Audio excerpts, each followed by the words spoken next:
with What Pond, your pond specialist. We're going to go over aeration, what it is, and more importantly, how to start it up, how to shut it down for winter, what the different circumstances are.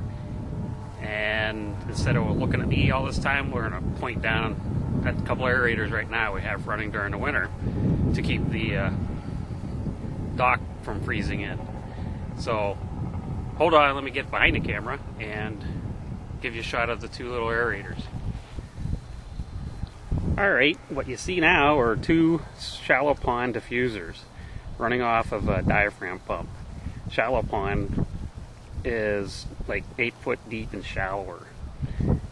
When we get into the big pond, the horseshoe pond behind us, we go to the wobble piston compressor type pump, and that creates a little more pressure because as you go deeper in the water has more pressure, so you need more pressure to get the air pressure to get down to those depths.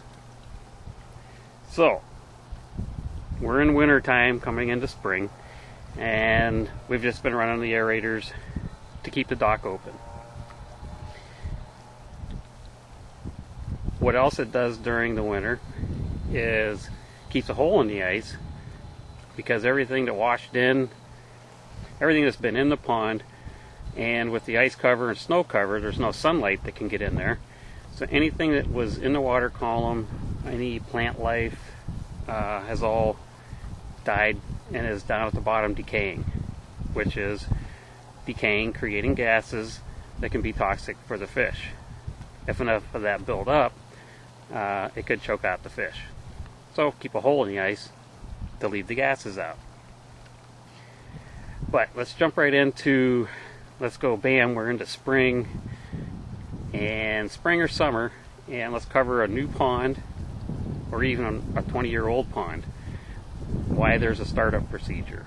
Startup procedure is once the diffusers are set in place, we'll start the aerator system for 15 minutes the first day, then a half hour the second day, an hour the third day, 2 hours the fourth day, and keep doubling the time from yesterday until you reach 24 hours, and you can leave it run 24/7, which is optimum for the pond. That's the way it's been calculated for your pond as well. Now, why are we starting 15 minutes one day and half hour the next day?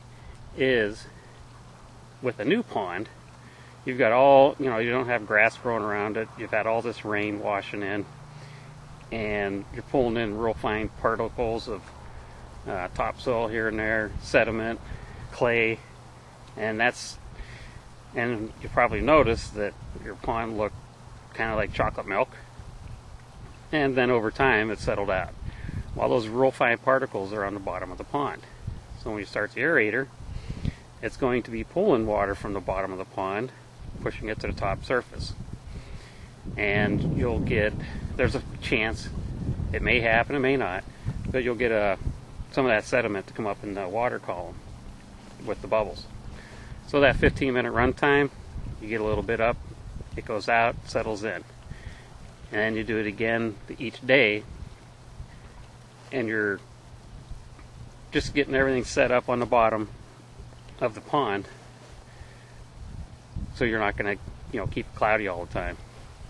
Same thing with a 20-year-old pond. You get all that silt, muck, sediment that has been building up for the last 10-20 years, and you're going to be stirring that up as well.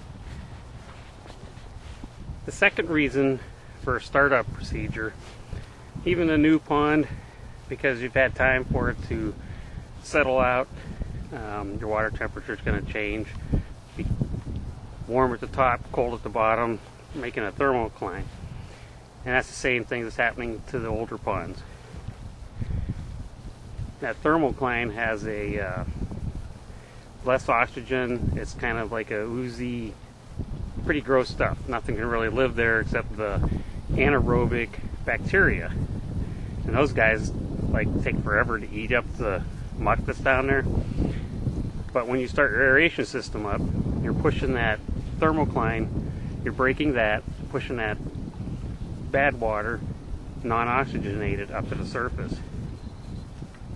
the gases can escape, but you're also moving that water up into the water column. So you're giving that time to dissipate, collect more oxygen for the next day when you do it again.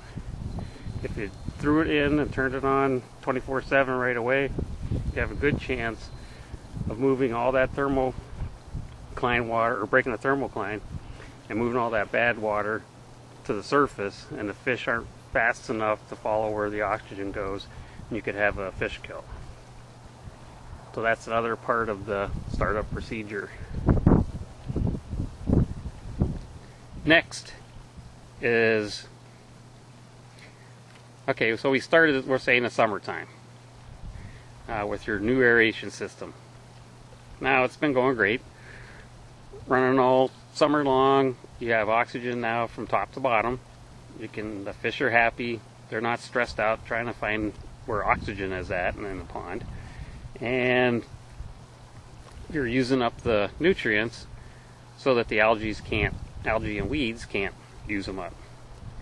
So it starts to get cold. We leave the aerators run all winter, yes, but at the half a depth of what they're running now. So if your pond's 10 feet deep, we're going to move it up to, say, 4 feet, 5 feet. If you have a deck or a dock, move it up around there.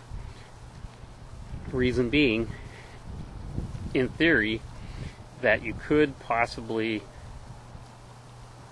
bring the water temperature down too low for the fish that are going to the bottom to kind of hibernate or slow down for the winter. That's why we're moving it up to the shallower part. When do you move it to the shallower part? Somewhere around 55 degrees. When your surface temperature of the water hits 55, then it's time to make a change. If you have a 3 aerators or 3 diffuser system, shut 2 of them off, just move 1 of them. If you have a single, as I do in the big, no, I have 2 in the big pond. I shut 1 down and move the other one underneath the deck. This way we're keeping a hole in the ice for the gases to escape, and I'm saving my dock from heaving up and down. As winter goes on, we're going to want to leave this run during winter 24/7, because if you start it and stop it, with any compressor and heat, you're going to create some condensation.